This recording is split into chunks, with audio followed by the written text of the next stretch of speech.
একটা ওই 74 সালে কিন্তু যে বেরুবাড়ি চুক্তি হয়েছিল, ওই বেরুবাড়ির চুক্তির সময় কিন্তু আমরা কিন্তু বেরুবাড়ি দিয়ে দিছি, আমাদের পার্লামেন্ট এটা রেটিফাই করছে। আর ইন্ডিয়ান আমাদের এই এই প্যাসেজটা দেওয়ার কথা ছিল, ওই ওখানে যাওয়ার করিডোরটা, কিন্তু ওই ওই করিডোরটা ছিল একেবারে পারফেক্ট, মানে সারা জনমের জন্য এটা আমাদেরই থাকবে। কিন্তু আমরা দিয়ে দিছি, কিন্তু ওরা পার্লামেন্টও রেটিফাই করে নাই, এই জায়গাটা আমাদের দেয়ও নাই। এরা করছে নাকি এটা মাঝে মাঝে করে, আগে ছিল 1 ঘন্টা খুলতো 1 ঘন্টা বন্ধ করতো, তারপরে একবার 6 ঘন্টা খুলতো 6 ঘন্টা বন্ধ করতো, তারপরে রাত্রে পুরাটাই বন্ধ থাকতো।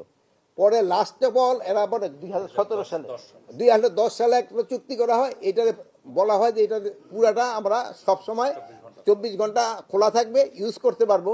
কিন্তু এটার পরিবর্তে একটা বিরাট ঝামেলা করছে, ওই যে আমাদের যে জায়গাটা আছে যে অঙ্গরপোতা এখন দাহাগ্রামে, ওখানে ওই জিরো লাইনের উপরে বলছে যে তারা দিতে পারবে, জিরো লাইনের থেকে যে 150 গজ দূরে যে কাঁটাতারের বেড়া দেওয়ার কথা, বাট ওই জায়গার ক্ষেত্রে দিয়ে দিছে যে জিরো লাইনের উপরেই তারা কাঁটাতারে মানে ফেন্স করতে পারবে। এই জন্য এখানে একটা বড় ধরনের সমস্যা হচ্ছে।